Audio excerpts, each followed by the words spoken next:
my friends are simps. Creative inspiration works in mysterious ways.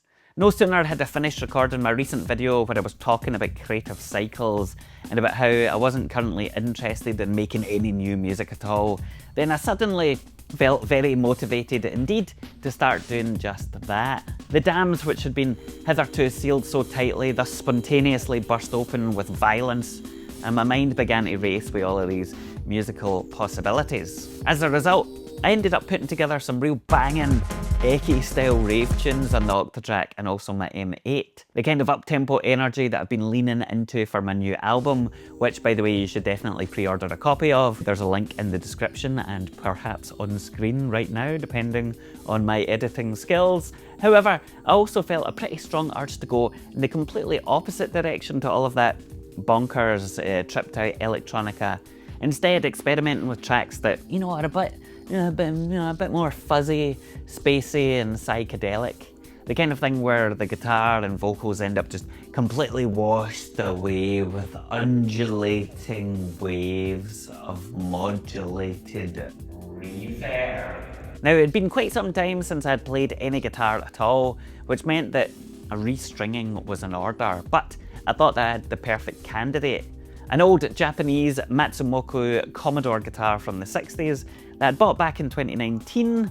I'd since got it refurbished and refretted so it played very nicely indeed, but importantly it still had the original pickups, which would fit nicely with what I was going for, at least in my head anyway. Unfortunately, after recording some bits and pieces, I sat the guitar down on my chair, only to see it then slip off in slow motion, fall towards the floor and smash the nut at the top of the neck. In some ways I was very lucky because the damage could have been much worse, could have snapped the neck or something, but it was still a pain because it meant that the guitar was out of commission until I could return to my usual repair guy who I have something of an unfortunately familiar relationship with. Anyway, I ended up restringing another one of my guitars to just plough ahead, strike while the iron's hot and all that kind of thing. This time the guitar was a rather unusual Burns Jet Sonic, which once belonged to Keith West of the 1960s psychedelic band Tomorrow, and which has the rather, cool serial number 007. So, hopefully infused with some magic that I could, steal for myself. For the most part, I recorded the guitar directly into my interface by way of the JHS color box. This is something that I've done a whole video talking about before, but it's essentially just a really brilliant preamp pedal which can add loads of character. Tuned to drop D, guitar was the main instrument for this arrangement, and I recorded a bunch of different tracks to then be layered up. The idea was to have quite a lot of movement and texture going on, the kind of thing that might tickle your brain in that special psychedelic way. So, to achieve that, I applied and automated slightly different effects for each layer. Outside of my beloved Roland Space Echo, which I recently had refurbished, these were all VST effects rather than bits of hardware, and many of them, to be honest, were just, stock Logic options. However, I did make liberal use of a few particular plugins. These included Lossy from Goodhertz, which you might recognise from my video on the pedal, and I could recut this to, have it in my hand, but I'll just show you. There it is. It's this one. You know what it looks like. I also used Crystallizer from Soundtoys, which is just this fantastic smeary, shimmery reverb delay thing.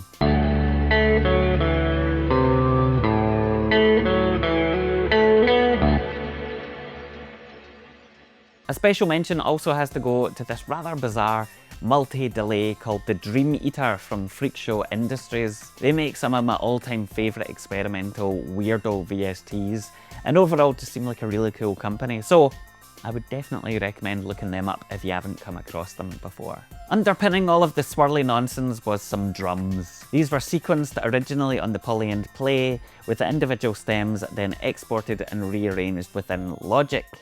To give them a bit of extra heft, I ran them, as well as some of the guitar tracks, or at least one of the guitar tracks I think, through a Yamaha MT3X tape machine. That took a fair bit of fiddling about to get everything to sit nicely in the mix.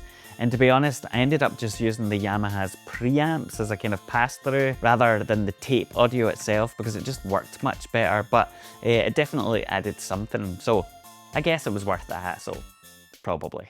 After some other wee tweaks and additions, like adding some ear candy and rhythmical glitches, we arrived at something of a conclusion. I'd considered recording vocals, but the guitar layers were already so dense that it didn't seem like that would achieve anything. The end result is a bit sweeter than I had anticipated and doesn't really have that slightly surreal or disturbing edge that I had set out to capture initially, but it's also kind of warm and uplifting in this rather pleasant way. It definitely isn't the best track in the world, and to be honest, I'm not sure how much I even like it at this point. I've written a couple of things since this that are way better, but none of that actually matters. This track doesn't need to be perfect or even good. Instead, putting this together was a worthwhile experiment just for the sake of it. Not just because it helped me get back in the writing wagon or because it gave me an idea of how I might approach certain stylistic things differently in future, but most importantly because I just enjoyed the organic nature of the process itself.